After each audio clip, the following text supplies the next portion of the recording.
The first legend that shot the first Nigerian home video was actually Chief Ade Ajiboye, aka Big Abbas. Lákọ̀ọ́kọ́ orúkọ mi ni Olóyè Adédàmọ́lá Ajíbóyè tí gbogbo mọ̀ sí Big Abbas, Àgbàkin tíátà káfàtà. Ọ̀yọ́ ni mí, ọmọ Aláàfin Òjò pàṣẹ Kẹrẹmọdé ọmọ Àtìbà. Èmi lọmọ à ń bú olóko gbowó àti tó ń bú fàkọdẹrù lẹ̀. Home video M7 ni tá a fi ń ya pati. Photography court ni mo kọ́, so adẹ̀ ti ń ya lágbo tẹ́lẹ̀tẹ́lẹ̀. Bẹ́ẹ̀ ni. So kò ní bọ́tìn, kò ní nǹkan kan máa tẹ record and cut ni. Adẹ̀ kì í ṣe CU lọ́tọ̀, master lọ́tọ̀. Tá bá ti sọ̀rọ̀ lọ cut. Sọ pé ó action àtúnṣọ. A máa ya CU lọ́kọ̀ọ̀kan. A máa padà, a máa lọ, a máa bọ̀. Ló fi ń pé tí n bá ti wá edit ẹ̀. Editing ẹ̀ rolling ni. Tí n bá edit lórí fídíò tó fídíò, tí n bá fi sí èyí tí mo fẹ́ record mo tún wá, èyí tí mo wá record tí n bá tẹ̀, ó máa roll padà ní ẹsẹ̀ méjì 1-2 a calculation ni 1-2 tó roll ẹ̀ mo ti sọ ilé ilẹ̀ gbà tó máa pick padà ó máa mú níbi tí mo fẹ́ ni. tọmọdé ò bá bá tàn àrọ́bá dẹ̀ ní bàbá ìtàn. Bàbá ti jẹ́ kó yé wa wípé 1988 làwọn ya first Nigerian home video. Ṣóńṣó méjì àwọn yà pẹ̀lú kámẹ́rà M7.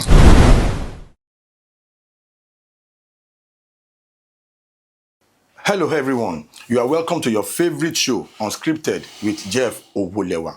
You know how we do it on this very show. We say it exactly the way it is. But this edition of Unscripted with Jeff is going to be very, very special.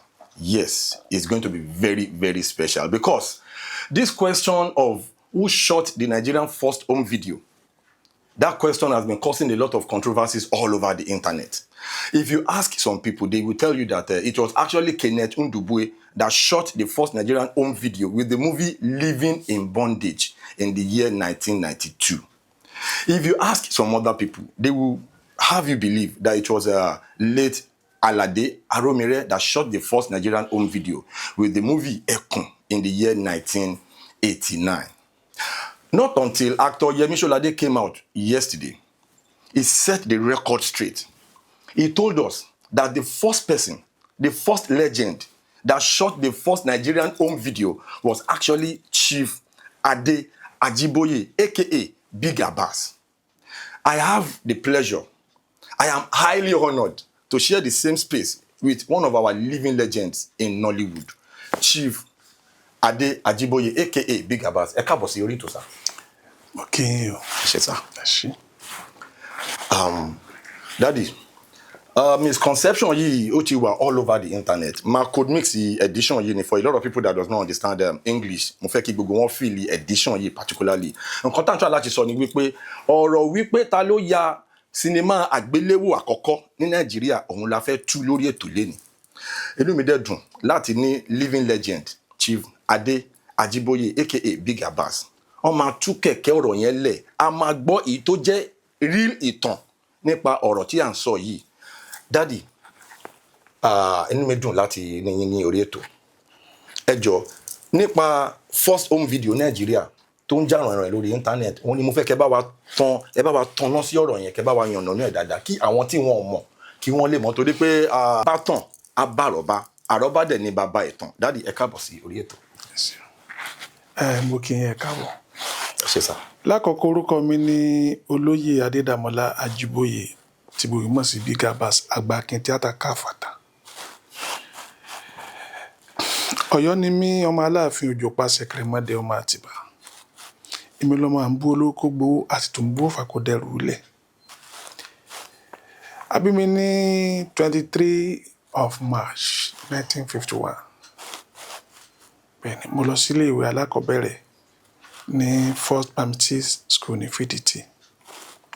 Now, mo wá sí Èkó, mo ka díẹ̀ sí lódò Àbọ̀rẹ̀, èyí tí kò pọ̀ púpọ̀. Mo bẹ̀rẹ̀ sí eré orí ìtàgé ní ọdún 1970. Ó jẹ́ 55 years lọ́dún tá a wà ẹ́. Ọjọ́ tí ń pagún bọ̀, ọjọ́ ti pẹ́ gan.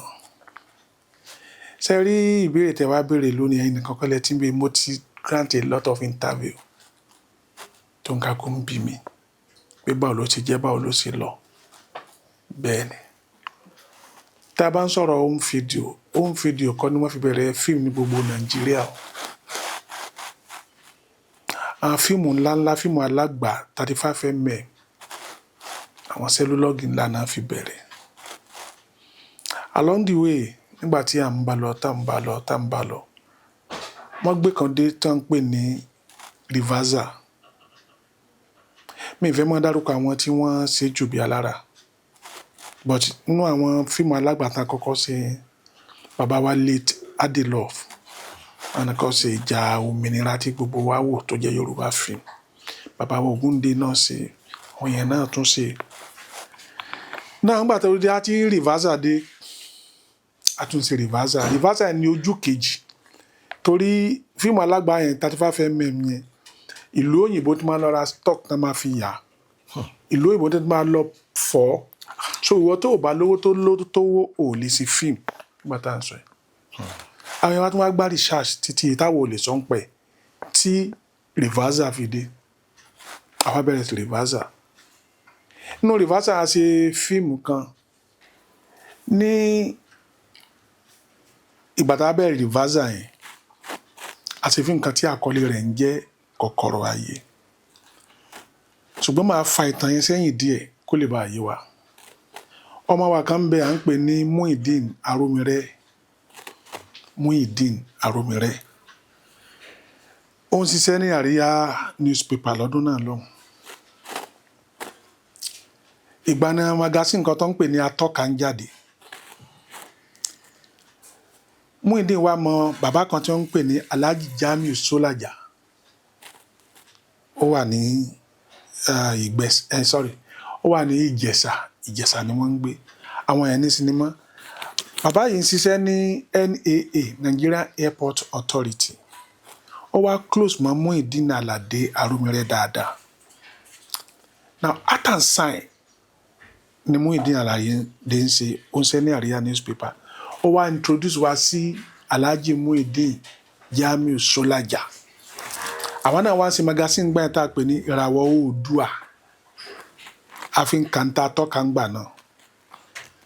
Náà gẹ́gẹ́ bó ṣe ń sọ lọ NAA ni bàbá yìí ti ń ṣiṣẹ́ wọ́n wá travel out wọ́n lọ lórí ó wá rí síní kámẹ́rà kan ó wá gbé bọ̀ láti ìlú òyìnbó ó wá pè mú pé what can we do with this camera ló ń pọ̀ ní brain. Now alàgbà Ìdòwú àárín ilẹ̀ Kọ́kọ́rọ́ Ayé ó ń gbé ní number 20 Paul Oguntola Street ní Musin. Muideen Alade àgbà kò tí ì dé Alade Aromiré òun gbé ní number 20 ó súnmọ́ wa ó tún súnmọ́ Mọ́remí tíátà àbúrò ìyá Mọ́remí ni. Jésù wá sí bàbá yẹn tá a fi ń kàntẹ́ bàbá yẹn wá travel out ó wá rí síní camera wá pàdé what can we do with this camera wá pé Rufus Ọmọ́tẹ́yìnṣe àwa ya Kọ́kọ́rọ́ Ayé nígbà tá a wá ń ṣe casting role kan wà interesting nínú Kọ́kọ́rọ́ Ayé jìgìjìgì yéye bàmùbàmù yéye àwọn eré tá a ti ṣe lórí tẹlifíṣàn láti 1970 ni.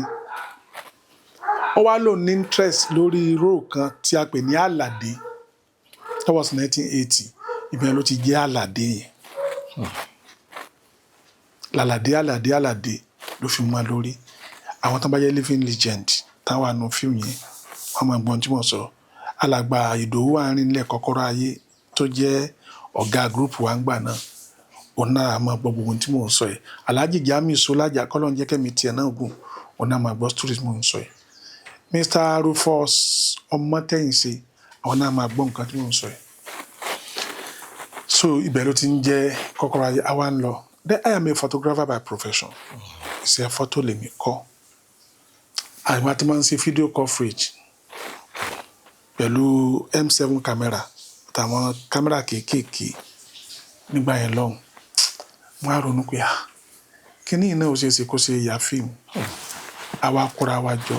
Bàbá ọkùnrin kan bẹ ó ń gbé ní ọ̀rẹ́ méjì bus stop lọ́nà Òwòrò torí Bàrígá lèmi ń gbé ńgbà yẹn. À ń pè ní Bàbá Fúnmi. Bàbá Fúnmi ni mo wá introduce pé ẹ jẹ́ ká ṣe nǹkan báyìí. Láfi wá ya ṣoṣo méjì lọ́dún náà lọ́hùn. Àwa sùn ẹ̀ ní Tinú Adé sinimá. nígbà tá a sọ ẹni Tinúadé sinimá Àlàdé ya ẹkùn yẹn mú ìdí àròmí rẹ but nígbà tá à ń sọ yìí a fi reverser yẹn àwa náà fẹ́ fi counter optical ni Okay. àwa náà wò pé fídíò lè ṣe nǹkan kan ni ká lè máa rí gbé show káàkiri a show ẹ̀ fún many times èmi show ní Tinúadé sinimá mo kọ́ show ẹ̀ ní Tinúadé sinimá ní ọ̀rẹ́ méjì bus stop ní Òwòrò Àlàdé ní àǹfààní àti gbé tiẹ̀ lọ sí National Theatre ìgbà tó fẹ́ lọ sí ní National Theatre kò sọ pé òun fẹ́ show fíìmù fáwọn theatre management ó ní òun fẹ́ ṣe launching wọ́n wá fi five naira wọlé gbogbo aládé mọ̀ pé ojú táyé ní National Theatre. National Theatre so ibi tí gbogbo yẹn ti rí iná rí nìyẹn ló fi di Àlàdé so bí àwọn àárín yẹn ṣe lọ nìyẹn. So gbogbo wa la ti gbọ́ bí ìpìlẹ̀ eré sinimá àgbéléwò bí ó ṣe bẹ̀rẹ̀ láti ẹnu living legend Chief Ade Big Abbas. Bàbá ẹ jọ̀ọ́ ní sinimá àgbà yẹn àti tíátà tá à ń ṣe ń sìn ẹ mọ̀ pé gbà yẹn kò sí social media ti wà rẹpẹtẹ ń sìn kí ni ìyàtọ̀ láàrin ìgbà yẹn àti ìsìn? Ìyàtọ̀ tó wà ń bẹ pọ̀ gan ṣùgbọ́n adùn ló mú wá nítorí pé ìgbà ò lọ bí òréré ayé ò tọ́ lọ bí ọ̀pá àbọ̀n aṣọ ìgbàlà ń dá fúngbà nígbà tá a bẹ̀rẹ̀ àwọn kan ń bẹ tó bá dá lójú ká challenge mi fún àwọn tán tèmi ń sọ ẹ̀ máa dá wọn lóhùn ọ̀pọ̀lọpọ̀ tó ń sọ ń pa home video lónìí wọn àmọ́ wọn ká gbọ́n dé ó kàn ń sọ ni because ilẹ̀ tí ò bá sojú ẹni sú a lè mọ òkùnkùn ẹ̀rìn nígbà tá à ń ṣe Ọlọ́run fọ̀run kí Àlàdé Àmín. gbogbo àjọ join pọ̀ aparapọ̀ adẹ́gbẹ́ kan lẹ́yìn pé ní Association of Nigerian Video Films Maker akọ́ra wa jọ sí mẹ́ran a máa ń ṣe meeting ní Prince Way Hotel ìgbà la máa ń gba levy ìwọ tó bá fẹ́ join wá ń gbà náà 300 naira ìwọ tó bá fẹ́ wá yasẹ́ ń gbà náà wọ́n máa san production fees 350 naira. now wọ́n wá pè mí àti Àlàdé kọ́lọ́ máa ń fọ̀run kẹ jáde ní sinimá di Baba Sala nìbàdàn sí àárín ẹgbẹ́ pé a ní right láti dá association lẹ under an association it was ANTP by then pé a lẹ́tọ̀ọ́ láti dá association lẹ̀ lábẹ́ association that we should go and dissolve that our own association. kẹ wá join àwọn. a kúrò ń bẹ́ẹ̀ no a kúrò ń bẹ́ẹ̀ o like now ààrẹ a ní Tampa Guild of Director a ní Tampa Guild of Producers a ní different guilds gẹ́gẹ́ bẹ́ẹ̀ làwọn náà sì kíra wa ní association of Nigerian Video Films Maker adẹ disọfẹ adẹ ń bá lọ àwọn àgbààgbà tí wọ́n against wa ń jọ náà lọ́run tí oníkàkó bá ń gbọ́ tí ọmọ já nínú jẹ gbogbo wọn ni wọ́n ti fi soríire lónìí àtọmọ wọn but glory be to the Lord Ọlọ́run máwa náà kó ń bẹ a sì ń ṣe ó sì ń lọ a sì ń sọ ó sì ń dùn iṣẹ́ tí mo ṣe release níjẹta lánàá àbíjẹta ń sìn ó ti fẹ́ wọ 1 million bẹ́ẹ̀ ni àwíṣẹ. Orí channel olówó sá. wà lórí àpáta. wà lórí àpáta. bẹ́ẹ̀ ni àwíṣẹ. ó sì ń trend lọ́wọ́lọ́wọ́ báyìí. ẹ̀yin tí wà nílé ẹ̀yin tí ẹ bá tí wo sinimá Àwíṣẹ is still showing on Àpáta TV Àwíṣẹ is still showing fún ẹ̀yin tí ẹ tí wò ẹ jọ̀ọ́. tó bá dẹ̀ tí ń wò náà ẹ lọ wo àtùpà mẹ́sàn-án 9 lanterns èmi náà mo direct yẹ bẹ́ẹ̀ ni ọmọ mi kan ọ̀rẹ́ mi kan ló ní so a sì dúpẹ́ lọ́dọ̀ Ọlọ́run pé we are still there not how far but how well níwọ̀n bá orí tọ́lọ́run máa ṣe fún yàn níbi iṣẹ́ téèyàn bá ń ṣe Ọlọ́run ṣe fún mi mo sì ń gbàdúrà pé gbogbo iṣẹ́ tó ní kakuru bá ń ṣe kọ́lọ́run Olódùmarè ọlọ́jọ́ òní kọjá wọn náà jèrè. àmín. Daddy fún àwa tí a fẹ́ràn ìtàn especially ìtàn torí ọmọdé tó bá ti gbàgbé Orísun irú ọmọ yẹn ó máa ṣòro láti mi ṣe. ò wá tí ìbá débi ẹni kí ni ìyàtọ̀ tó wà níbi iṣẹ́ ìgbà yẹn àti sìn. ìyàtọ̀ wà níbẹ̀ gédéǹgbé. Àkọ́kọ́ gbogbo nǹkan ti technical ti yàtọ̀. Civilization ti dé. Nígbà tí fíìmù fídíò tá à ń sọ ìbẹ̀rẹ̀, fídíò tó fídíò tí ò ní bọ́tìn lèmi fi edit. Cut shoot dẹ̀ ni. Fídíò tó fídíò kò ní bọ́tìn. Nígbà èmi dè máa ṣe instruction. Máa lè sand, máa lọ wáyà pọ̀.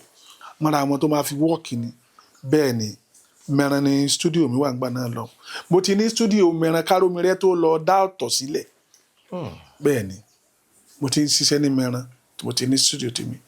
Now fídíò tó fídíò la fi ń yà.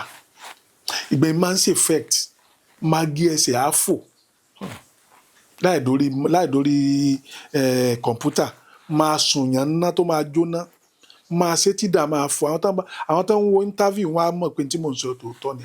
Nígbà yẹn a mọ̀ pé yóò dùn tó báyìí. That is the reason why tá a fi máa keep record. Ó dáa kí ìwọ tó ń wò mí báyìí máa keep record o torí irú ọjọ́ òní.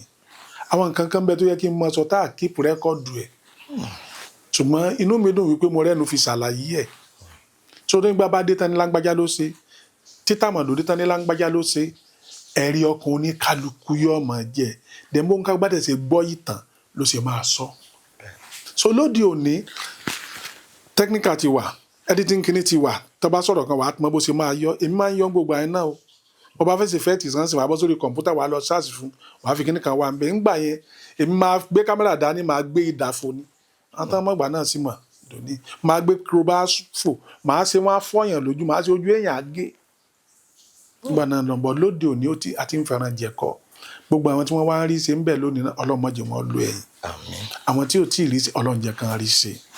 Àwa tá a ti ṣe náà ọlọ́mọsíwádẹ ní ìgbàgbé. Torí pé bó ṣe ń sún náà la tún ń tẹ̀lé o. Àwọn ọmọ mi kan máa wo interview yìí nígbà tá a lọ yáṣẹ́ kan a lọ rí shoot Làbákẹ́ Dèjò. Wọ́n ń sọ fún mi pé bí Gàbá you are still there ni wọ́n ló ti wà ń bẹ̀. Orí tá a fi ṣèwé ó ń bẹ̀ ń bẹ̀. So long time experience ni. So ẹ̀yin tèmi ẹ ti gbọ́ láti ẹnu the living legend Big Abbas fúnra wọn. Ẹni tí ó kọ́kọ́ ya sinimá àgbéléwò àwọn ilẹ̀ ń wò yìí tán jókòó yìí. Fún gbogbo ẹ̀yin tí ẹ̀ ń da lúrú mọ́ ṣàpà ẹ jẹ́ kí a yànnàná ọ̀rọ̀ yìí. Inú mi dẹ̀ dùn láti ní wọn ní orí ètò lẹ́ni ẹ̀dẹ̀ ti fetí yín gbọ́ látẹnu wọn gangan wípé àwọn làwọn kọ́kọ́ shoot home video ní Nàìjíríà. Ẹ jọ̀ọ́ mo fẹ́ kẹ́ tún reiterate ọ̀rọ̀ yẹn dáadáa. Yíyẹ wo ni Ṣoṣo Méjì yìí? 1988 ni mo ya Tinúadé sinimá lówóró mo dé tí kọ́kọ́ ṣó ẹ̀. Bẹ́ẹ̀ni. Now torí ọ̀rọ̀ yẹn ti di gbọ́n mi sí omi òtó lórí internet because a lot of people nígbà tí people like us àwa tá jẹ́ Gen Z movie industry nígbà tá a dé nǹkan tá à ń gbọ́ ni pé people like Kenneth Ndubue ló kọ́kọ́ ya eré àgbéléwò ní Nàìjíríà pẹ̀lú movie Living in Bondage.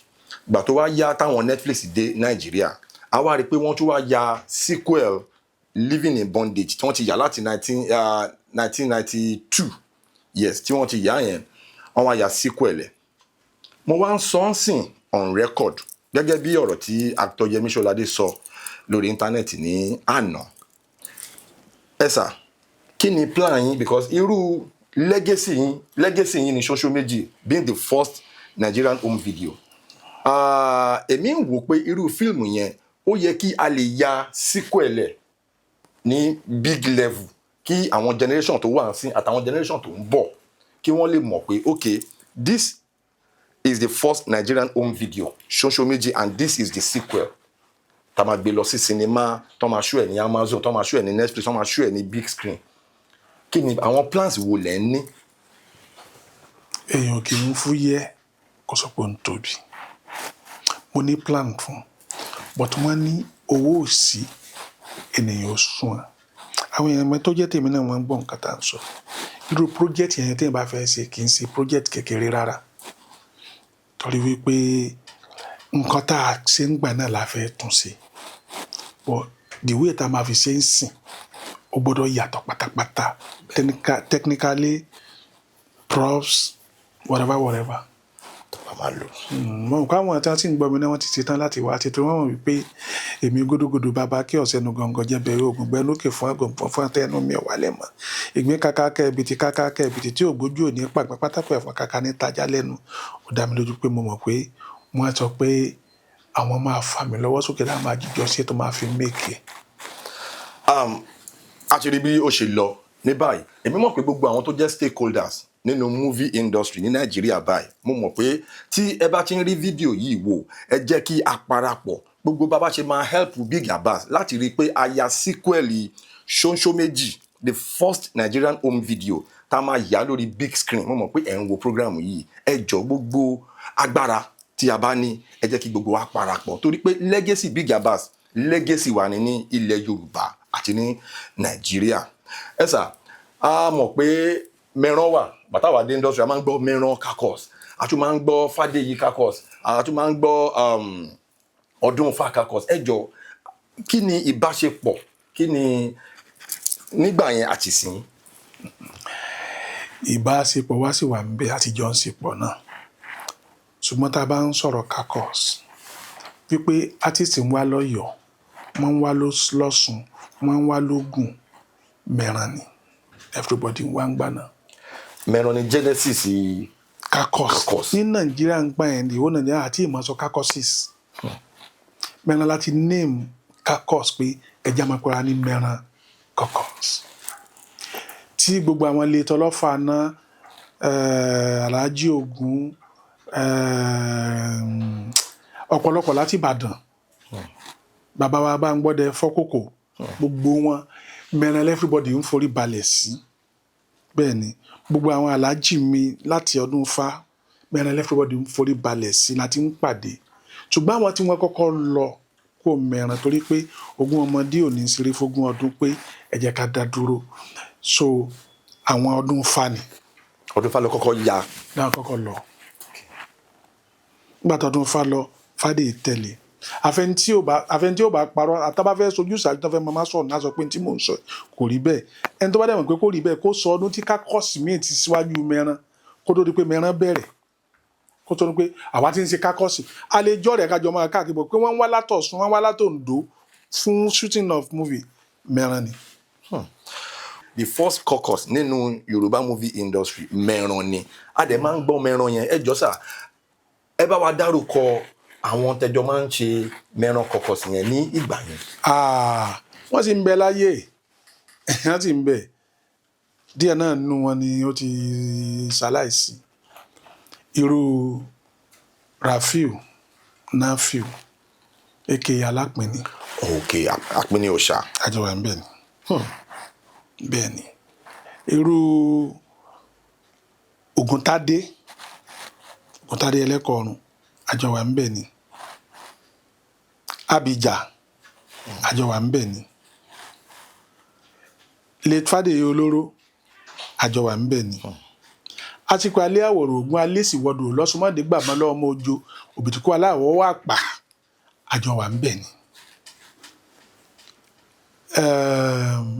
Ṣínà Sóẹ̀tàn Pẹ́lẹ̀ àjọwà ń bẹ ni àwọn èèyàn pọ̀ ń bẹ tàjọ àwọn ìyáálé ọ̀kan gbogbo wọn bẹ́ẹ̀ lóríṣiríṣi tí mi ò lè rántí orúkọ wọn tán gbogbo àjọwà mẹ́rán ni ẹni tó ti kú ẹni tó lọ ti lọ Sokoti Alágbẹ̀dẹ Ọ̀run Sokoti Alágbẹ̀dẹ Ọ̀run àní sọ̀rọ̀ mẹ́rán ká má dárúkọ Sokoti torí Sokoti gudugudu méje àti yàyà mẹ́fà ní mẹ́rán náà Sokoti ò kì í fẹ́ kí nǹkan ọwọ́ Sokoti ó mọ̀ pé ibìkan la tá bá ń ya móvì lọ mẹ́rán gbà náà tá bá fẹ́ lo káà Sokoti á kàn bọ́ sí tì ní káà tó kàn bá kàn dáadó ní ẹjọ́ sẹ́ mẹ́bùn ní a fẹ́ lo káà yín ìṣẹ́jú márùn-ún sáà wọn à ní lè sọ pé no wọ́n máa fún wa ni kudos to him so ó ní akíkanjú gbogbo àwọn ará kan gúdù gbogbo àjọwà mẹ́rán ni bọ́tà àwọn yẹn tẹ́ mọ̀ pé a máa dé bára wa ń bẹ̀ nígbà tí bẹ́ẹ̀ dùn a máa dé bára wa ń bẹ̀ ni nígbà yẹn lodging mẹ́rán is 15 naira per lodging rather nígbà tí wọ́n sọ di 20 naira per lodging níjọ́ tí wọ́n sọ di 25 naira fún lodging ọjọ́ kan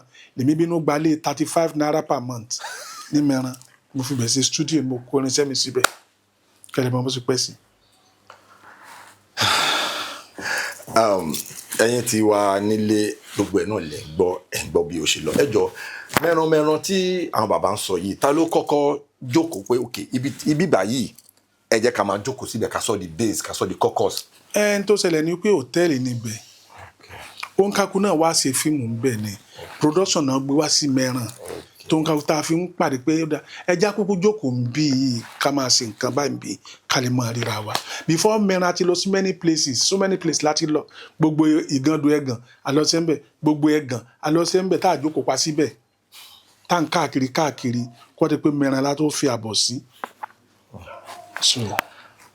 Bàbá ẹ jọ ní àtìgbàtẹ́ ti bẹ̀rẹ̀ iṣẹ́ yìí sí gbàtà wáyé kí ni most challenging experience yín tó jẹ́ pé bóyá èèyàn kan ló ṣe fún yín ni o bóyá nǹkan tó yẹ pé ẹni yẹn ṣe fún yín tí ẹ lè gbàgbé mọ́ láyé tó pé tẹ bá rántí báyẹ ó máa ń dùn yín ṣáá ni kí nìkan náà. n tó ṣẹlẹ̀ ni pé nǹkan méjì ni màá sọ ń pẹ́ wọ́n á ṣe fún mi but nǹkan méjì ni màá sọ. Nǹkan àkọ́kọ́ ni ní 1993 nígbà tá lọ ya iṣẹ́ kan Oko Àbámọ̀ tí àwọn olè wá tán wá rọ̀bù mi tán wá kó gbogbo irinṣẹ́ mi pátápátá gbogbo fídíò tí mo fi láyé fídíò mo sọ gbogbo ẹ̀ náà kó ètò wá dùn mí bẹ́ẹ̀ ni pé ọkùnrin kan ń bẹ lọ́dọ̀ mi tó náà mọ́ṣẹ́ mi pọ̀ o ọmọ tí mo kọ́ ń ṣe pọ̀ gbogbo àwọn ará Láwórì Láńkó ẹ̀mọ́jà lọ́bìnrin gbogbo àwọn tí mo tírè wọn àwọn náà máa gbọ́n tí mo ń sọ ẹ̀ kì í sọ̀rọ̀ àyọ̀sọ̀ so ọkùnrin kan wá ń bẹ lọ́dọ̀ mi à ń pè ní Kákàndìká wọ́n wá yìnbọn fún ìbọn wá bà lẹ́sẹ̀ bí ó jáde lẹ́sẹ̀ bí ọjọ́ tó dùn mí jù nìyẹn so for complete 45 minutes náà fi ń jálẹ̀kùn ká tó rí lẹ́kùn já Kákàndìká wá wọ́ lọ sílé ìwé tí mo dé mo bá nínú ẹ̀jẹ̀ mo kò lè pé nǹkan dùn mí ní ẹlẹ́ẹ̀kejì tó dùn mí ní 2015 yes mo fẹ́ ṣe 45 years on stage Òṣùpá ló fẹ́ play fún mi àti mọ́jọ́ ó kù ijọ́ kẹjọ tá a máa ṣe show yẹn ní wife mi late sójú ọtí nǹkan tó dùn mí nìyẹn bẹ́ẹ̀ ni so a ní láti sún ọjọ́ síwájú ṣùgbọ́n wọ́n ní ènìyàn yínníyínní kẹ́ni sèmí a ti fún Òṣùpá ní date a ti fún ní part payment tí ò tó nǹkan kan 100,000 ló gbà lẹ́jọ́ náà lọ́n pé tíṣẹ́ bá ti yá máa san balance tó kù that is 450 so nígbà tó wá resident yẹn nígbà tá a wá fẹ́ ṣe show yẹn padà Òṣùpá wa ní ká lọ mú 50,000 tá a máa fi kó orin iṣẹ́ wá which mean pé kò gbowó kankan mọ́ pé complete show tó ṣe fún bẹ́ẹ̀ yẹn 150 ló fi bá mi ṣe ó wá kọrin kan pé Adé Ajíbóyè mi àgbà òṣèré ta ni ò mọ Bigger Bass àgbòṣèré tíátà tó máa ń ṣeré olóògùn gúdúgúdú bàbá kéo action ni òṣèlú gọ̀ǹgọ̀ tán jọ ọbẹ̀ ògùn Àbáàsì olóògùn kàlẹ́ rí yẹn olùpẹ̀ wa sọ pé mọ̀súnmọ́ mi olóògùn ní bàbá rẹ̀ mọ̀súnmọ́ mi Àbáàsì sójọ́ tí nǹkan tó dùn mí nìyẹn bí wọ́n ti ń ṣe ń jọ ìmọ̀ kan ń fi agídí mo kàn fi ń ṣe ni torí kò pẹ́ púpọ̀ torí àti máṣọ àti mọ́jọ́ tá a fi bẹ̀rẹ̀ padà so ìjọ tí mo lè pé mo rí nǹkan tó dùn mí nìyẹn gbogbo nǹkan tó kù tí mo rí kò dùn mí torí iṣẹ́ tó wù mí ni kò dùn mí. òun ni ó máa fi ń da kí èèyàn máa ṣe dáadáa torí àríṣe láríkà bàbá ilé ìyàwó yín ti ṣẹlẹ̀ ṣé ẹ padà rí márì because ọ̀rọ̀ tẹ́ ń sọ yìí ti pẹ́ àti tóbi oyè. mo rí márì mọ́ èkínní ni tí mi fi rí márì mọ́ ni wípé ọmọ mi tó fi ilẹ̀ ọmọ yẹn kéré ń gbà yẹn ọmọ ọdún 3 ni tí n bá gbóbìnrin kan wá wọn máa fi gbígbá lórí ni bẹ́ẹ̀ ni ojú mẹ́wàá lè jojú ẹni ẹlẹ́ẹ̀kejì kí ni mo tún ń wá gbogbo ọmọ tí ń bẹ kò sọ́mọ lọ́rùn mọ́ tẹ́ ẹ bá wò ẹ lọ tẹ gọ́gù kò sọ́mọ lọ́rùn mọ́ ní ìṣeré. kí lẹ́ni tẹ̀sí sọ bẹ́ẹ̀. ẹ sí ọkùnrin àtobìnrin lọmọ tí ń bẹ lọ́rùn mo ti bọ́kùnrin mo ti bóbìnrin ọmọ olókùn bẹ́ẹ̀ tí mo tún wà tẹ́ pé ọ̀sọ́mọ lọ́rùn mọ́ so mo ti bímọ enough ọmọ so ìdí nìyẹn so kọ́lọ́n bá mi tọ́jú wọn ni kí n dẹ̀rọ oúnjẹ ayé kí mi náà rí wọn tọ́jú. àmín dádì ẹ ti sọ ìjọ́ tí inú yín bàjẹ́ tẹ́lẹ̀ gbàgbé mọ́ láyé ìjọ́ wo wá ni inú yín dùn jù nínú ìdíṣẹ́ tíátà yìí. ìbéèrè ńlá la ìbéèrè yẹn sẹ́rí bẹ́ẹ̀ sí ń sọ lọ́wọ́lọ́wọ́ yìí inú mi sì ń dùn níjojúmọ́ inú mi máa ń dùn. Mo ò fi special day kan lè wípé jọ́ ẹ̀ nínú mi ń dùn rí. Ìdí tí mo fi sọ bẹ́ẹ̀ lélẹ́yìí, gbogbo ìgbà làwọn èèyàn ń rí mi wọ́n sì ń appreciate Ọlọ́run látara mi. Ọlọ́run wàá fìyà jẹ mí bó ti wù kó kéré tó, ó fún mi níbi tí mò ń gbé tí mi ò fi regret wípé mo ṣe tíátà rí. Ọdún ló pé 22 years tí mo ti ń gbé ní ibi tá a wà yìí. Inú ilé yín. Lágbára Ọlọ́run ọdún ló pé 22 years. Kí ni mi ò ní máa dunnú sí? Ní onílù kan fi lùlù pé ta ló ń bínú nígbàkúùgbà nínú Ọlọ́run ń dùn. Yẹ́f ẹ̀yin náà wà ní tó múnú mi dùn. Gbogbo ẹ̀yin ọmọ wa tẹ́ wà lóde òní tẹ́sẹ̀ dé àbí tẹ́ ti dé tẹ́yin náà ti dé tẹ́ ti di ńlá. Gbogbo ilẹ̀ ń jẹ́ inú mi odò tí n bá ti rí inú mi máa ń dùn ni. Torí ká tó bá ti nà sọ́mọ ọlọ́mọ ló máa jẹ́ tiẹ̀. Bẹ́ẹ̀ni. So gbogbo ìgbà nínú mi máa ń dùn. Daddy, next question mi òun ni pé ṣe rí iṣẹ́ tíátà yìí nígbà tẹ́yin tẹ́ gbé kalẹ̀ tọ́lọ́run dẹ̀ ti fún yín ṣe báyìí. A ti wá rí pé wọ́n ti wá gbé lọ sí next level. Wọ́n ti ń ṣe film, wọ́n ti ń gbé lọ sí Netflix, wọ́n ti gbé lọ cinema, big screen. A wá rí the likes of Fẹ́mi Adébáyọ̀, the likes of Kúnlé Afọláyan. Wọ́n wá bẹ̀rẹ̀ sí ní ṣe epic Yorùbá film. Torí pé àwọn the other side, àwọn English speaking Nollywood, wọ́n ti ń ṣe oríṣiríṣi akitiyan. A rí pé wọ́n wà níwájú gbọ́ngbà tó dé bàtà àwọn Fẹ́mi bẹ̀rẹ̀ táwọn Kúnlé Afọláyan bẹ̀rẹ̀ sí ní ya Aníkúlápó tó ń ya jagunjagun Agẹṣinkólé tí àwọn the likes of Fúnkẹ́ Akíndélé tí wọ́n bẹ̀rẹ̀ sí ní ya àwọn films yẹn. Èmi dẹ̀ máa ń sọ pé Yorùbá iṣẹ́ tíátà ní Nàìjíríà ní South Africa o ní Nàìjíríà Yorùbá ló bẹ̀rẹ̀. Ẹ jọ̀ọ́ mo fẹ́ kẹ́ bá mi compare ibi tí level yẹn ti dancing in terms of filmmaking àti perspective táwọn èèyàn máa ń feel pé àwa kọ́ la kọ́kọ́ bẹ̀rẹ̀. That is mo fẹ́ make a reference, mo fẹ́ kẹ́ bá mi make reference lọ sí gbogbo akitiyan àwọn pa Ògúndé. Madam. Àti so mo fẹ́ kẹ́ bá mi tọ́nà sọ̀rọ̀ yẹn. Ẹni nígbà tá a gbé kalẹ̀ àwa kọ́ la wà gbé kalẹ̀. Èmi ò sí inú àwọn tó gbé tíátà kalẹ̀ o. Àwọn bàbá tí wọ́n jù wá lọ bàbá àwọn ni wọ́n gbé kalẹ̀. Nígbà tá a wà dé làwa tún ń ṣe bó ṣe yé wa sí ńgbà náà. Nígbà tá à ń ṣe bó ṣe yé wa sí ńgbà náà àwọn ọmọ kan náà ti tún dé ní ìsìn wọ́n ti tún ṣe bó ṣe yé àwọn náà sí. Ẹ wá ń sọ̀rọ̀ bí level ẹ̀ ṣe lọ. Mo sọ kinní kan mo ní aṣọ ọ̀gbàlà dá fún gbà. Ṣé láwọn audience wa tán ń wo ṣẹ́ wa tẹ́ ẹ̀ bá ti ṣe nǹkan tó ṣe bákan. Ṣé rí nígbà táwa ń sọ yẹn táwa ń ṣe yẹn ibi tí ojú ní ìrànmọ́ la ṣe dé yẹn bọ̀ tí ń sìn ojú ti sún síwájú nǹkan tá a lè dá lára wọ́n á fi kọ̀ǹpútà dá lára. Ohun tó jẹ́ kó dẹ́rẹ́ pé oníṣe kí ni ó yàtọ̀ ní ṣùgbọ́n bó ṣe wá yàtọ̀ náà àwọn tí wọ́n ń kọ̀tàn lórí wọn pé ni wọ́n mọ tí wọ́n ń kọ́ o tí wọ́n bá kọ́ tó dáa kọ̀ǹpútà ò ní ya tó dáa o kò sí ẹni ìfẹ́ tàbí tẹ́kíníkà tí wọ́n fẹ́ fi kún kọ̀ǹpútà ò ní yà ṣùgbọ́n yàtọ̀ wà ń bẹ ó dẹ̀ ti lówó lórí ṣùgbọ́n àwọn náà sì dúpẹ́ lọ́dọ̀ wípé à ń bẹ ń bẹ. Dẹ̀ àwọn ọmọ tó ń ṣe nǹkan kan kò sẹ́ni tí ò ní dàgbà ọkọ́lọ́n jẹ́ kí gbogbo yín ó dàgbà ẹni tágbà ni ibi ọlá yín dé kò ní takú síbẹ̀. Àmín. Ẹ wọ́n pe àwọn àgbààgbà ṣiṣẹ́ ẹ máa kún mo rí pé àwọn ọmọ wa kan wọ́n ń pe àwọn àgbààgbà gan wọ́n ń pe bọ́tẹ́ túbọ̀ ẹ má jẹ́ kí wọ́n ronú kú sílẹ̀ ẹ má sọ wọ́n di ẹni tí ń tọrọ owó káàkiri. Àwọn kan tí máa sunkún lọ tọrọ owó yẹn mi ìmọ̀ tó ń ṣe wọ́n tán lọ tọrọ owó ni àìnítẹ́lọ́rùn náà ní kọ́lọ́run ṣàánú gbogbo wa kò sẹ́ni tí ò ní ìdí. Ṣùgbọ́n ẹran tí wọn káàárẹ̀ ọmọ bá wọn ṣe wọ́n sílé a ní platform ká pè ní The Great Expanse. Ìyá wa alálùbáríkà kan tọ́jú ọmọ sí wa táwa ń pè ní ìyá wa ló dá sílẹ̀. Tálẹ́ nìyẹn sá. Dóyin Amadu. Okay. Gbogbo àgbààgbà pátápátá ló kó síbẹ̀ kò sọ ọmọ kékeré ń bẹ. Ìwọ tó bá tí 60 above kò fi wọ́n sí. Àwọn máa ń dára wa nínú dùn àti ya fíìmù ó ya fíìmù fún wa a pè ní ọjọ́ alẹ́. Ọjọ́ alẹ́ ò tí ì jáde àti ẹdítì ẹ̀ tán ó tún kó gbogbo wa jọ ó tún ní ká ya ẹgẹrẹ joint àti ìyá yẹn náà.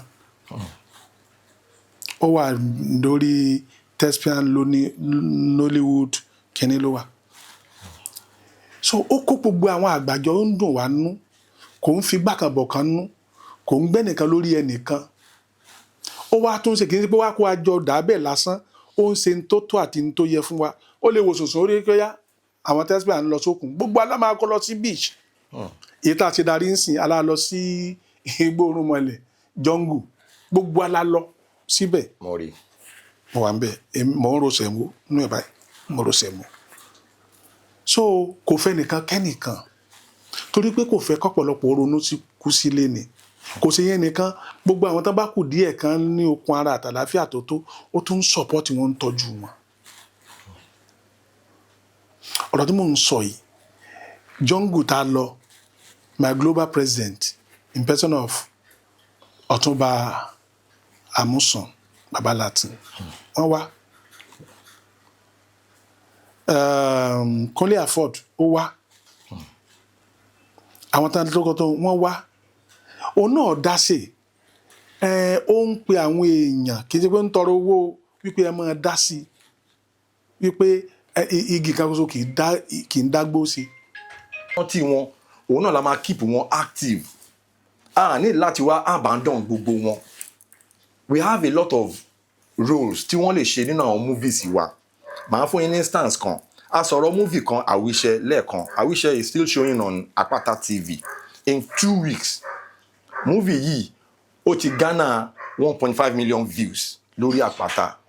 Big Abbas not directed, àwọn ni wọ́n kọ story. It shows his dexterity when it comes to filmmaking. Ẹ jọ̀ọ́, ẹ jẹ́ ká ní lọ́kàn, ẹ̀yin producers, ẹ̀yin actors, ẹ̀yin PMs, ẹ jẹ́ ká máa ní lọ́kàn pé àwọn bàbá yìí wọ́n sì wà very very active. Wọ́n níyàn lára. Ní àfikún sí very ọ̀rọ̀ very tẹ́ ń sọ lọ, considerate. kì í ṣe pé torí kẹ́lẹ́ pé Big Abbas nìkan la ti ń sọ, àwọn kan ń bẹ níbẹ̀ tí wọ́n ní opportunity tá wà ní. Àwa sì ń rí ibi lọ lẹ́ẹ̀kọ̀ọ̀kan. Kọ́lọ́njẹ́ àtúbọ̀ máa tẹ̀síwájú. Àmín. But àwọn tí wọ́n rí ibi lọ rárá ń kọ́ ìrònú ní ọ̀pá wọn mọ́lẹ̀. Kọ́lọ́mọdé ìrònú ọ̀pẹ nìkan kan nínú gbogbo wa. Àmín. So ẹ má gbàgbé àwọn èèyàn wa gbogbo ẹ jọ̀ọ́, gbogbo ẹ má gbàgbé wọn. Then another thing tí mo tún fẹ́ highlight nínú video yìí, because gbogbo nǹkan opportunity ni èmi ò dẹ̀ kí n like opportunity ma slide. Àwọn veterans wa kí wọ́n jọ káwọn náà máa make use socials wọn, TikTok, Facebook, Instagram, because nǹkan tí èèyàn bá ń rí lèèyàn kì í gbàgbé. Visibility is key into everything tí èèyàn bá ń ṣe ní ayé. Bàbá ẹ jọ̀ọ́, ẹ jẹ́ kí àwọn èèyàn ẹ bá mi sọ social media handle yín fún wọn tó jẹ́ pé wọ́n tó máa lọ bẹ̀ wọ́n máa rí activities yín bẹ̀. Visibility ni ó da gan. Lórí Instagram @Big Abbas Movies Palace, official Big Abbas. Yes, official Big Abbas ni. Bẹ́ẹ̀ni Facebook mi náà Biggie náà ni Big Abbas náà ajẹ́kẹ̀tẹ̀gẹ̀. Facebook mi náà Big Abbas náà lè máa bá ń bẹ̀. Ṣé ẹ mọ̀ orúkọ tó wù ní làájẹ́ lẹ́yìn òdì. Bẹ́ẹ̀ lọ sórí WhatsApp mi tó bá ti ní nọ́mbà mi, a rí mi ń bẹ̀. So. Ó ní question kan tí mo fẹ́ béèrè. Orúkọ Big Abbas yìí ẹ jọ̀ọ́ mo fẹ́ kẹ́ bá wa highlight bórúkọ yẹn bó ṣe di pé orúkọ yẹn wáyé. Ṣé orúkọ character kan nínú fíìmù ni bàbá ò lè ṣe jẹ́? Ní ayé black and white television, nígbà tí o ti sì fíìmù tí a ti máa ṣe fíìmù rárá làwa ti ń ṣeré ní NTA, LTV 8 nǹkan bẹ́ẹ̀ yẹn ti rí NTA 7. A wá ṣe eré kan tí mo ti ń jẹ́ Abbas ológun ká tó lóun gbòòsò ògùn ká mọ́tò sálẹ̀ rìn dahoro ẹ̀mọ́tọ́ kan bóbó. That was 90s. Ibẹ̀ mo ti ń jẹ́ Abbas. Now nígbà tí ó wá di pé à ń ṣe fídíò, ọkùnrin kan wá ń bẹ tí mi nígbàgbé orúkọ ẹ̀. À ń pè wọ́n ní Mickey Movies. Wọ́n wà ní Coconut, bẹ̀rẹ̀ ọ́fíìsì wọn wà ní alongo Àpápá yẹn. Àwọn ọmọ yẹn àti Mickey Movie yẹn ó wá dùn létí mi. Orúkọ ẹ̀dá Mickey Movies. Gbogbo nǹkan tẹ́lẹ̀ máa ṣe ń gbà yẹn títóbi ni. Gbogbo nǹkan tẹ́nìkan ò rí ṣe máa ṣe torí inspiration lè máa fi ń ṣiṣẹ́. Tí n bá ń wo adé tí n bá sọ pé máa fò ń sìn á fò. tí n bá fẹ́ sí nǹkan tí n bá mú fóònù mi sìn màá jẹ́ ká dé ìfóònù pálọ̀ sí láì lórí kọ̀ǹpútà so pé mo máa ń ṣàwọn nǹkan ńláńláńlá so àǹtí mi kan wá ń bẹ sista Bámidélé Ajéjàre ìyàwó Kazeem kọlọ́ba mi lọ́rẹ̀ mi àmín ká tún dàgbà sí wọn wà lábúròdù nsìn àwájọ jókòó àwọ̀ pé àwòkọ yìí dẹ́ẹ̀dùn o Mickey Movies àwa bẹ̀ ní ilé orúkọ tí mo fẹ́ sọ kọ́ńpìnì yẹn àwa ni mo ní ó ti pé gbígbà pé máa ń ṣe nǹkan tó tóbi mo ti yẹ pé àti kókó fi àbátì tó tóbi sí tó ń ṣe nǹkan ńlá so that is how the name came out Big Abbas.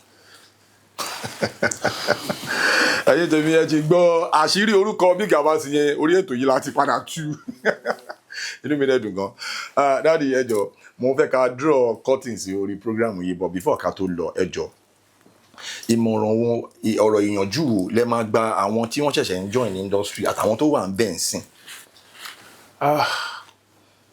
ìmọ̀ràn yẹn ó ṣe díẹ̀ tá a bá gbà wọ́n lónìí á dùn mẹ́lòmíì tá a bá gbà wọ́n ẹlòmíì kò ní dùn mọ́ but out of nonsenses tí màá sọ ń sìn àrí senses méjì àbí mẹ́ta àrímú ń bẹ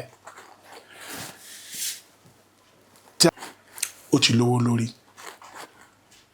Ọdún Adékálá ti méèkì ẹ Ibrahim Chatta ti méèkì ẹ Fúnkẹ́ Akíndélé ti méèkì ẹ gbogbo àwọn tí mi ò dárúkọ wọn ti méèkì ẹ ọmọ Ọ̀gá Bello Fẹ́mi Adébáyọ̀ ti méèkì ẹ ìwé tí wọ́n kà kọ́ náà fi méèkì ẹ iṣẹ́ yìí ni o mo sì ní í jábọ́ àmín àmọ́ ìwọ tó ń wò mí tó torí pé wọ́n méèkì ẹ ǹjẹ́ ọmọ ìyá tí wọ́n jẹ lábẹ́nú kan tó gòkè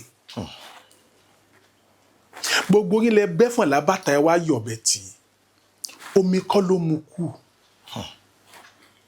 wọ́n rin àwọn àrìn kan lábẹ́nù Sanyẹ̀rì láwọn àrìn tó rìn èmi máa ń kọrin fún kóńbìlò tí mo máa kọ fún Sanyẹ̀rì gbà náà lọ kó tó di pọ́lọ̀ ń sọ pé òun dé àtẹ́lẹwọ́ ẹni kì í tan ni jẹ ẹ má bá wọn nájà wàràwàrà ẹ má sáré kọjá kádàrá ẹ má sáré mọ́tò kọlù kẹ̀kẹ́ ẹ má ṣe ń tọ́wọ́ mi ò tó má fi gàngàn fa kádàrá aláwọ̀ kankan rẹ̀ àkọsílẹ̀ oníkálukú ò ní tàsé ibi táàdé àádé bẹ́ẹ̀ mùsùlùmí ní láwùlá wàlá quwwata illa billah lílẹ̀ kò sí kọ̀sọ́gbọ́n kan kò sí mọ̀ kan kóbi tọ́lọ́run ọba tó dá gbogbo ala gbogbo ògbé tààrà gbé lọ́lọ́run ti mọ̀ ọ̀wádé lónìí òkè ní ọlọ́mọ Fúnkẹ́ ẹ bẹ̀rẹ̀ ìwé tó ti ní mílíọ̀nù lónìí yẹn ẹ mọ wàhálà tó ti ṣe kó tó ní mílíọ̀nù ẹ má kánjú yáyé ẹ má fagídí wórúkọ ẹ má sáré àṣáájú tẹ́ fi mọ́tò lẹ̀ tẹ́ kọlu kẹ̀kẹ́ àbí tẹ́ sáré kẹ̀kẹ́ tẹ́ kọlu mọ́tò ọ̀nà àkọ́kọ́ nù ẹlẹ́ẹ̀kejì tó tún farajọ́ ọ̀pọ̀lọpọ̀ tó bá ti dé tó bá ti méèkì ẹ̀ kò mọ àwọn ẹgbẹ́ bàbá rẹ̀ kò mọ àwọn ẹgbẹ́ ìyá ẹ̀ mọ́ a máa sọ̀rọ̀ sí wọn ẹni a ò ní àwọn àgbàlagbà yẹn wà máa gbá pọ́ọ́pọ́ bó sọ ọmọdé ẹgbẹ́ ẹ̀ náà bá sọ̀rọ̀ sí bá dàbí kẹ́lòmíì lọ bínú bẹ́ omi ǹjẹ́ wọn pẹ́ni tí wọ́n ń sọ̀rọ̀ sí yẹn bóyá òun lùgbàlà rẹ lẹ́yìn ọ̀la bóyá òun ni ó fọ̀ délẹ̀ ẹ̀ lérí abẹ́ni tí wọ́n sọ̀rọ̀ sí yẹn ǹjọ́ mọ̀ pé bó ṣe lọ sókè tó bóyá irú bẹ́ẹ̀ ló máa já ẹ wálẹ̀ àgógó ẹnu ẹ jẹ́ ká ṣọ́ra àwọn tó dì mọ́ pọ̀ tá a bá ti kánjú tu ló ọ̀rán ìgbà náà látò mọ̀ pé ìgbà rẹ̀ ò tó sè lọ́bẹ̀ ẹ jẹ́ ká ṣiṣẹ́ ká tẹpá mọ́ṣẹ́ ọ̀pọ̀lọpọ̀ ló ń fowó wọ̀ pé mo lówó mo fẹ́ lọ wọ̀ àwọn tán bá lówó tí wọ́n sọ́fà fún ṣẹ́ tán fowó wọ̀ àwọn náà máa ń sọ̀rọ̀ àṣàṣàmọ̀sí sí àwọn èèyàn àwọn náà máa ń insult ẹni tí ó yẹ kí wọ́n insult ẹ jẹ́ á fi sùúrù ṣe o torí gbà ò lọ bí òréré ayé ò tọ́ lọ bí ọ̀pá àbọn kẹ̀kẹ́ ní ilé ayé yìí ayé ò ṣeégùn garangaran what goes around comes around. Daddy ẹ jọ mo need the question kan kẹ́ bá mi dáhùn ẹ̀ ṣe ti rí ọ̀rọ̀ effect because mo ti wà lórí set kan rí tí ẹ ṣe effect live effect tí wọ́n gé ó dà pé ẹsẹ̀ character yẹn lọ gé lórí set ó dẹ̀ fò ṣé ọ̀rọ̀ effect yẹn ṣé ẹ kọ́ ni because mo mọ̀ pé you are a fantastic director you are a producer you are a script writer effect yẹn báwo ló tún ṣe wọ inú ẹ mo mọ̀ pé filmmaking embodies a lot of attributes lára ẹ̀ náà ni but ẹ̀yin ó dà pé gbogbo ẹ̀ lẹ kó papọ̀ then tí wọ́n bá kó nǹkan púpọ̀ papọ̀ kò kí ń ẹlòmíì ò kí ń find it funny láti ṣe kó excel nínú gbogbo ẹ̀ lẹ́tí excel effect yẹn ṣẹ́ lọ kọ́ńbì kan ni àbí inbuilt talent yín ni. inbuilt ni inspiration ni ẹ̀mí máa ń bá mi sọ̀rọ̀ ni ẹ̀mí máa ń bá mi sọ̀rọ̀ tá a bá lọ offline sí màá jẹ́ kí àfò wọ́ọ̀dù yìí màá jẹ́ kó fò màá gbé dáńsí àfònù palẹ̀ màá fi fóònù lásán sí ṣe é rí kí lè bá clear point yẹn dáadáa mo sọ fún mi pé nígbà tí fíìmù bẹ̀rẹ̀ kò sí àwọn gbogbo oníṣẹ́ tá à ń lò yìí fídíò lásán tá a fi ń ya pati la fi ń yà so èmi wá máa fi ń dára tí bá ní bá ṣe báyìí so àti day one tí mo ti ń direct fíìmù mo ti ń fíìmù ni mo ti ń fi ṣe effect àwọn effect tá à ń ṣe ń jọ ẹ̀ náà ló jẹ́ kó máa dùn so inspiration ni inspiration máa ń súnyàn kí lórúkọ bọ̀dá ẹ̀ máa ná torúkọ ẹ̀ ń sìn Mr. Aládìfọlárin alọ́yàṣẹ́ kan ní amikanlẹ̀ side ní kọ́lámbẹ̀ mo wá sí ibi tí wọ́n ti jóná tí wọ́n ti sun wọ́n sáàrin títì ìgbà tí mo finish effect yẹn you were there mo wà bẹ́ẹ̀ tí wọ́n fi tún sórí ta God bless you tí àwọn tó ń kọjá lọ lórí ta tí ìbá ti pa dúró wọn àṣà padà ni mo ṣe ó jóná ó kákò báyìí Mr. Aládì wá sọ pé nígbà bá ṣe é máa ń ṣe effect náà mo rẹ́rìn ni ibi tó bẹ̀rẹ̀ ní source of àwọn nǹkan tá à ń ṣe nìyẹn àwọn nǹkan táwa ń ṣe ń sí ńgbà táyé fi láìkẹ́ tó di ní tí gbogbo ayé ń wò lónìí òun ló mú dúró so láti day one ni kò sí tí n bá ronú sùn pé nǹkan báyìí máa ṣẹlẹ̀ ó máa ṣẹlẹ̀ máa rí yà láì lórí kọ̀ǹpútà máa ti máa yà máa ṣe láì gbẹ́ kòtò máa ṣe èèyàn máa wọlé ó ní mo ṣe máa ń ṣe tí ó dẹ̀ ti kọ̀ǹpútà mo fẹ́ ṣe màá lọ́wọ́ yà kọ̀ǹpútà pọ̀ màá lọ́ mọ́ra lọ́ra sorry fídíò pọ̀ fídíò onírìmọ́tù yẹn pẹlẹbẹ yẹn ọpẹ analog bẹ́ẹ̀ ni analog kan sí analog ní sá kéńkélé tá à ń lò ńgbà tí fídíò ṣẹ̀ṣẹ̀ dé bẹ́ẹ̀ tá a máa ń ti kásẹ̀tì bọ̀ fún wa báyìí bẹ́ẹ̀ ni màá lọ gbogbo wáyà pọ̀ mọ́ra wọn á ṣiṣẹ́ ọlọ́ngbọ́ òun ló jẹ́ kí n sì mọ oúnjẹ jẹ dùn ní if you don't come in for because of effect if you come in for directing if you don't come in for directing if you come in for acting if you don't come in for acting if you come in for story writing if you don't come in oh bigger pass kò sí lọ́lọ́run fi yé mi kò sí ọ̀pọ̀lọpọ̀ continuity mo kọ́ ń ṣe ọmọ mi àdúrà gbà Wálé Lawal èmi mo kọ́ ní kámẹ́rà Wálé Lawal tó ń ya pa Ajasco that kí ni orúkọ bàbá kí ni company wọn. Wálé Adéníga. yes they train from me bẹ́ẹ̀ ni àwọn ọ̀dẹ̀ kó yẹn mi kéré mo ń dúpẹ́ lọ́wọ́ wọn ni mo ń kọ́ yẹn kan mo dẹ̀ ń dúpẹ́ lọ́wọ́ gbogbo artist pátápátá tí mo àfojú ta mí nù mo ń dúpẹ́ pàápàá Tampa Guild of Directors and wọ́n fún mi ní àwọ́dù pé bàbá sì ń bẹ̀ ń bẹ̀ yes and wọ́n fún mi ní àwọ́dù nígbà tí mo lọ síbẹ̀ táwọn invite mi wá dẹ̀ nígbà tí chairman wa tó wà ń bẹ̀ náà tó wà ń bẹ̀ ń sìn toy bèbí tí wọ́n máa ń fi ṣeré fọmọdé yìí dáre Dọ̀dẹ́ọlá Yusuf I was invited láti wá sí program they gave me money wọ́n fún mi lówó nǹkan kó send oní 20 baba Latin send 20 àwọn ìtàn send owó tí mi pé big about kò sẹ́ni tó rí nǹkan kan bí mi nǹkan kan sọ pé bẹ́ẹ̀ ni bí lè máa sọ ọ̀gá wa ni bí tó ń bá máa sọ ọ̀gá wa ni èmi kọ́ lọ̀gá Ọlọ́run lọ̀gá ìwà ni dádì wa ìwà ni nítorí bá ṣe é lẹ̀ ló máa gbà nítorí bá ṣe é lẹ̀ ló máa gbà so máa ń dúpẹ́ lọ́lọ́run pé ibi tí wọ́n ti bí mi tí wọ́n bí mi tán èmi tó tún ra mi bí ń bẹ̀ torí mo máa wà mo fi kún dẹ́nu lé wa dẹ̀rí kò sí ìgbéraga ìwà rẹ̀lẹ̀ náà ni so Ọlọ́run ní gbà wá lọ́wọ́ gbogbo wa ẹni Ọlọ́run bá fẹ́ ba ayé ẹ̀jẹ̀ ìwà ní ọkọ̀ gbà kó lọ́wọ́ ẹ̀yin ti wà ní ilé this interview formally officially inú mi dùn pé gbogbo yín pátá lẹ ti rí the living legend that started shooting movies on home video the first person that shot Nigerian home video with M7 camera that have no buttons. Baba ẹ̀yin lè máa sọ fúnra ara yín kò ní button kò. On record officially torí kìíní is going straight to Google so mo fẹ́ kẹ́ fẹ́ inú ara yín sọ sà kámẹ́rà wo lẹ fi yà báwo lẹ ṣe the first home video.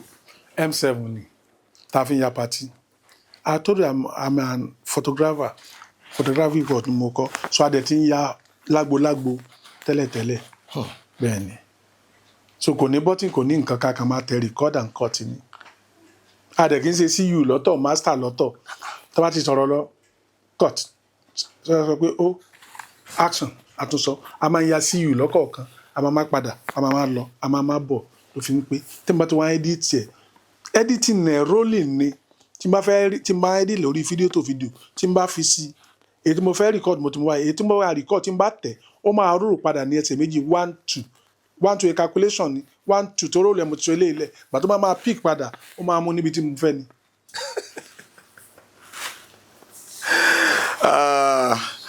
Tọmọdé ò bá bá tàn àrọ́bá dẹ̀ ní bàbá ìtàn. Bàbá ti jẹ́ kó yé wa wípé 1988 làwọn ya first Nigerian home video ṣóńṣó méjì àwọn yà pẹ̀lú kámẹ́rà M7 gbogbo bọ́n ṣe yà wọ́n ṣe máa ń ṣe pátápátá òun lẹ ti fẹnu ara yín gbọ́. So for a lot of you guys tẹ máa ń feel pé àwọn Kenneth Ndubue ló kọ́kọ́ ya home video ní Nàìjíríà. tá a bá kọ́kọ́ yà kí n náà fi ẹrú kámẹ́rà làwọn ń lò ṣé technical ti go over báyìí gbà ẹ́ bẹ́ẹ̀ ni àkàndé ẹ̀ṣọ́ kan sọ pé tán release ẹ̀ sí kan sọ bá ń ṣe kan sọ pé tán ẹ understand ṣùgbọ́n ìtàn ó lọ ni òǹkàlùkù ọmọdé yóò máa sùn ètò dùn ni ṣùgbọ́n èèyàn méjì ò ní pàdánù rọ bẹ́ẹ̀ ní tán ń parọ́ fún Obama ẹ̀ tó ń parọ́ àmàlù ara wípé mò ń parọ́ ni. ẹ ṣé gan tí ẹ bá wa sọ̀rọ̀ ní orí ètò ilé ní gbogbo yín tí wà nílé gbogbo yín lẹ mọ̀ pé Big Abbas àwọn náà lọ ya Làbákẹ́ Dèjò nígbà yẹn gbà tó tún yá wọn tí wá ṣe sequel ẹ̀ ẹ sà kí ni ìyàtọ̀ first Làbákẹ́ Dèjò àti sequel ẹ̀ yìí ẹ tọ́nà sí fún wa. ṣé mo sọ pé ayé túbọ̀ lajú sí i first Làbákẹ́ Dèjò mo yà ní 1995 should be 1995. That is 30 years, right? 30 years ago. Yeah, 30 years. 1995. Àwọn èèyàn wo gan. Àwọn èèyàn sọ̀tẹ̀ ńgbà mo fẹ́ yà. Tó lọ́dún náà lọ mo ta story ní 10,000. Fẹ́ni tó gbà. Àwọn kan máa ń sọ fún pé ọ̀dẹ̀ ni ẹ́ òun lọ gba story 10,000. Abbas Lẹ́jọ́ máa wa mọ́tò. Ṣé àjọ ti jẹ́ bí India tó máa jẹ́ kéjò wa mọ́tò? I did it. Experience bàbá ọgbọ́n mi. Àrékèrèké ni tí n bá ti ń wò tí n bá ń kọ sórí I don't just write story máa rí picture tí n bá ń yà ni tí n bá kọ ni tí n bá ti yà máa ti máa ya scene by scene máa máa fi kọ́ tó máa ṣẹlẹ̀ then máa tún ya audience how would they feel nígbà tí mọ́tò ń lọ láàrin títì tá a gbénu mọ́tò Tẹ́jọ́ lọ́mọ sí àná tó dẹ̀ ń gbé lọ láàrin títì how would they feel. ṣe ejò yẹn live ejò kankan lẹ gbé sílẹ̀. live ejò náà láfi iye tá a ń ṣe tán sí live ejò ni ejò gidi ni. Báwo lẹ ṣe yà á tí ejò yẹn tí kò fi ṣe yín léṣe. táwa làwa fi ń jẹ̀kọ́ abẹ́ ìwé ló wà. Ọ̀gá. so ètò àwa tuntun yàgbà tó bá tún fẹ́ kọ́ wọn á pè mí Afford ló package ẹ̀ ló direct ẹ̀ Afford wá pè mí pé Big ẹ máa bọ̀ tí mo lọ bá Afford wọ́n sì ní Ọlọ́run bẹ bí ìtàtijọ́ àwa aláwọ̀ sí bàbá pé so ọgbọ́n tá a fi ń ṣe ńgbà náà la tún fi ṣe àtúnṣe náà mọ́tò tún mọ̀ fún pẹ̀lẹ́jọ́ yẹn lágbára Ọlọ́run ọ̀pọ̀lọpọ̀ ọmọ mi tí wọ́n jẹ́ kámẹ́rámán wọ́n sọ pé kudos náà tún kọ́ṣẹ́ sí Dixon sọ bẹ́ẹ̀ fún mi tó dé Dixon ọmọ mi wọ́n sọ pé a sọ̀rọ̀ lánàá pé Big yẹn ti wà ń bẹ̀ ó lóun sì ń sọ fáwọn ògbólúkẹ́ lọ́wọ́ ni so Ọlọ́run fún mi lẹ́bùn gan àwọn sọ̀rọ̀ tó wà lọ́mi tó heavy sìn ó kàn jí pé owó òsì èyí ò sùn ni mo ní àwọn heavy story lọ́wọ́ báyìí tó yẹ pé mi náà dẹ́ wò pé a máa tún ṣe léyìn náà ni yẹ mo ní epic tó kí tó gbin èèyàn níwò kó sọ pé òun wo fíìmù mo ní modern film tó kí tó gbin èèyàn níwò kó sọ pé òun ní wo fíìmù èèyàn á tún wò ṣùgbọ́n sẹ́ ẹ mọ̀ ọlọ́ọ̀ba ọ̀nà ọba tó dáa tó ń ṣe gbogbo ẹ̀ ní dáadáa torí Bíbélì ní nínú gbogbo kásá máa dúpẹ́ ara àwọn ètò àníná là ń kọ́ tá à ń ṣe é ta ẹ̀ àwọn míì náà ń bẹ tá a tún fẹ́ kọ́ tá a tún fẹ́ yà tá a fẹ́ ṣe. Ọlọ́run á túbọ̀ máa fún yín ṣe sá. Ẹ ṣé gan-an. I am highly honoured to have you on the show today. This edition mo sọ fún yín pé it's going to be very special. Ṣé ẹ rí pé ó special? Yes. Then mo tún fi opportunity yìí sọ fún gbogbo ẹ̀yin tẹ́ jẹ́ stakeholders ẹ̀yin producers big screen àti YouTube productions ẹ jọ̀ọ́ ẹ jẹ́ kí gbogbo wa ẹ jẹ́ ká calm down torí pé tí ojú bá farabalẹ̀ ó máa rí mú àwọn bàbá yìí wọ́n wà ń bẹ̀ digbí wọn tí ì lọ ibì kankan Ọlọ́run á túbọ̀ máa lọ́ra ẹ̀mí wọn àlàáfíà ara tó péye Ọlọ́run á túbọ̀ máa jogún ẹ̀ fún yín ẹ máa pẹ́ fún wa ṣé ti rí ẹ̀yin èèyàn ẹ̀yin èèyàn wa ẹ jọ̀ọ́ ẹ jẹ́ ká máa rántí àwọn veterans wa ẹ jẹ́ ká máa pè wọ́n sí iṣẹ́ yes kò kí n ṣe pé kán wá act nìkan irú bàbá Big Abbas yìí when it comes to technical when it comes to effect when it comes to anything tó ní ṣe pẹ̀lú filmmaking especially ẹgbọ́n bọ́n ṣe sọ wọ́n náà wọ́n ní àwọn story tó jẹ́ pé ó tóbi jimjim epic movies ni epic stories ni àwọn ní gbogbo ẹ̀ lọ́wọ́ ẹ jẹ́ kí a fi ara balẹ̀ kí a pe àwọn bàbá let us invite them tó bá ti dọ̀rọ̀ filmmaking ẹ pè wọ́n wọ́n lè níyín lára láyé bàbá yìí wọ́n dẹ̀ jẹun tó ní ìwà torí gbogbo ìgbà tẹ́mi bá pàdé wọn lórí movie set wọ́n máa ń bá gbogbo wa ṣeré bí ìgbà tẹ́ pé a jẹ́ ẹgbẹ́ ni wọn kì í fojú pa anybody rẹ̀ bàbá ẹ ṣé gan tí ẹ join wa ní orí ètò lẹ́ni inú mi dùn. Officially the man that shot the Nigerian first home video òun láti bá sọ̀rọ̀ tán lórí ètò lẹ́ni. tí ẹ jẹ́ Netflix producers ẹ jẹ́ big screen producers ẹ jọ̀ọ́ tí ẹ bá ti fẹ́ sọ̀rọ̀ filmmaking effect story writing directing ẹ pè Big Abbas wọ́n máa gbé yín débẹ̀ kẹlẹ̀lẹ̀ bẹ́ẹ̀ ni bàbá ẹjọ́ tó bá fẹ́ reach yín kí ni handle yín nọ́mbà yín báwo ni. mo ti sọ handle mi lẹ́ẹ̀kan wàá jẹ́ kí n sọ nọ́mbà tó jẹ́ hotline mi àti WhatsApp line ẹ bá fẹ́ pè mí á pè mí lórí 081 26 91 58 19. Tí ẹ bá fẹ́ reach mi lórí TikTok Big Abbas Ade Ajiboye lórí TikTok lórí Facebook Biggie Abbas BIGG ABASS ní Instagram Big Abbas Official ní orí WhatsApp eléyìí náà tún ní hotline mi tán fi ń pè mí 081 26 91 58 19 again 081 26 91 58 19. ẹ ṣé God bless you.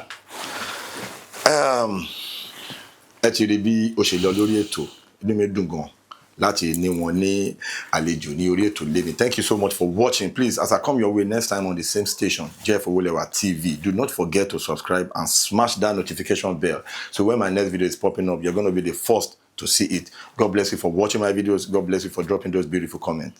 Love you. Bye. ẹ ṣé o, ó dàbọ̀.